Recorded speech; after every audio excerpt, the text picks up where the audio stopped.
कौन आपण को भी आसी कि यही मेसेज मिलिबो 3000 पेंशन तेबे केउ योजन रे आपण को सरकार 3000 टंका प्रदान करूचंती केउ मानको एही मेसेज टी आसी एही पेंशन केउ माने पाइबे एथिपाई कौन करने को पड़ो संपूर्ण डिटेल्स आज आपण माने वीडियो माध्यम जानिया पई पाइबे। तेणु बिना टाइम वेस्ट करी चलंतु स्टार्ट करिबा आज रे वीडियो।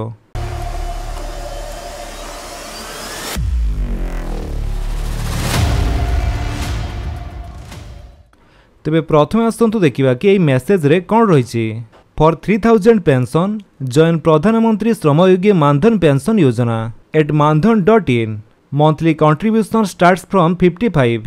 प्लीज विजिट नगर निगम, नगरपालिका, नगर परिषद, कलेक्टरेट, जिला परिषद, तहसील, बीडीओ फ्रॉम 25 अगस्त 2025 e-श्रम.gov.in।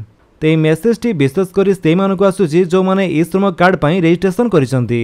मेसेज रो अर्थ होउची सरकार द्वारा जो प्रधानमंत्री श्रमयोगी मानधन पेंशन योजना रही से मासको 3000 टंका पेंशन मिलता है, किंतु से आपन को किसी कंट्रीब्यूशन देवाई पड़ो आ बाकी किसी सरकार देवे।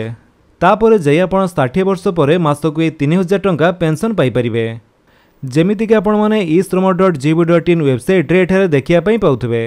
फॉर पेंशन ऑफ रेस 3000 पर मंथ मानधन.in जमीती आपण से क्लिक करेंगे आपण को सामने यार ऑफिशियल वेबसाइट ओपन होठारे आपण चाहिए सेल्फ एनरोलमेंट बा निजे आवेदन करें नहले आपण CSC VLA द्वारा मध्य आवेदन करिपारंती जो कि आपण को जनसेवा केंद्र को जावाई पड़ो। तेबे एथिरे आवेदन करिया पूर्व जानि रखंतु यार संपूर्ण गाइडलाइन केउ माने एवं किपरि एही 3000 टंका पेंशन पाई परिबे।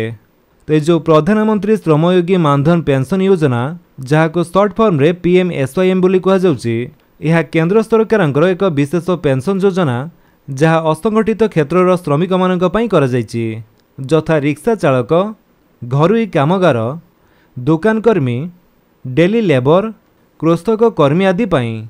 यह छड़ा पूरा लिस्ट आपण एठारे देखिया पई पाउथबे। वीडियोटी को पॉज करी आपण ए लिस्ट चेक करि पारंती। एथिरे योग्यता मानदंड देखंतु कोन रहिछि। आपण को बयस 18 रु 40 वर्ष मध्य हेबा दरकार। मासिक आय 15,000 रु कम हेबा दरकार। EPF NPS ESIC रे आगरो सदस्य होइतिले एही योजना रे जोग देई परिबे नाही। इनकम टैक्स पे करुथिले मध्य आपण एथिपई अयोग्य। तबे एथिरे जो पेंशन सुविधा रहिछि ता 60 वर्ष बयस पर प्रति मास 3000 टंका लेखाएं पेंशन मिलिबो।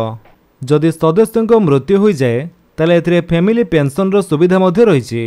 स्वामी बा स्त्री को 1500 प्रति मास पेंशन मिलिबो। एथिरे अंशदान बा कंट्रीब्यूशन बयस अनुसार मासिक अंशदान 55 रु 200 पर्यंत रहिबो। जेते कम बयस रे जोग देबे सेते कम अंशदान हेबो। आपण जहाँ भी अंशदान देबे सरकार आपण को समान अंशदान करिवे। जेपरि 100 आपण देले सरकार मध्य आपण को पई 100 टंका देबे। तेबे कंट्रीब्यूशन कथा यदि कहिबा आपणकर बयस अनुसार आपण को मासको केते टंका जमा करिया पई पड़िबो, जहाँ फल कि आपणकर 60 वर्ष पर आपण मासको प्रधानमंत्री श्रमयोगी मानधन पेंशन योजना अधीन रे 3000 टंका लेखाएं पेंशन पाई परिबे। देखंतु जदि आपणकर बयस 18 वर्ष ताले आपण को मासको 55 टंका लेखाएं देवा पई पड़िबो एवं सरकार मध्य आपण को पई देबे 55 टंका। टोटल मंथली कंट्रीब्यूशन आपणकर हे जाउची 110 टंका। सेही भली जदि आपणकर बयस 19 वर्ष ताले आपण को 58 टंका लेखाएं देवा पई पड़िबो।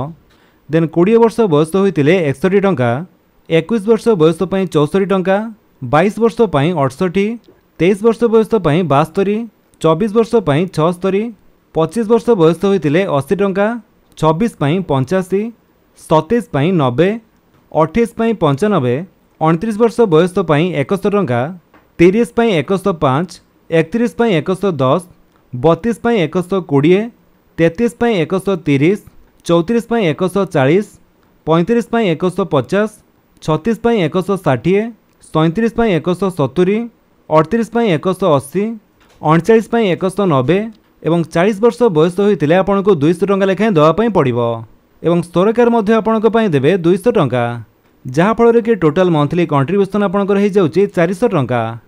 जदि आपण एथिपई आवेदन करूचंती ताले आपणकर बयस अनुसार यही टंकाटी आपणक एकाउंट मासको ऑटोमेटिक कटिजिव एवं 60 वर्ष बयस पर आपको यह योजना अधीन 3000 टंका लेखाएं पेंशन मिलिबो। तेबे एथिपाई आवेदन करिया पई आपणकर आखपाखरे थिबा जेकोसी जनसेवा केन्द्र को जाई आवेदन करै परिबे। आवेदन करिया पई आपणकर बैंक पासबुक, आधार कार्ड एवं मोबाइल नंबर आवश्यक पड़िबो। तो फ्रेंड्स ये थिला संपूर्ण डिटेल्स प्रधानमंत्री श्रमयोगी मानधन पेंशन योजना बाबद रे। जदि आपण वीडियो भल लागिस ताले आपण वीडियो को लाइक कर दियंतु, आपन सांगन को भितर शेयर करी जणांतु। आउ जदि आपण हम चैनल नुआ चैनल को सब्सक्राइब करी बेल आइकन दबाई ऑल नोटिफिकेशन कर दियंतु ताकि जेतने वीडियो अपलोड करिवे आपण देखि परिबे। Thank you for watching.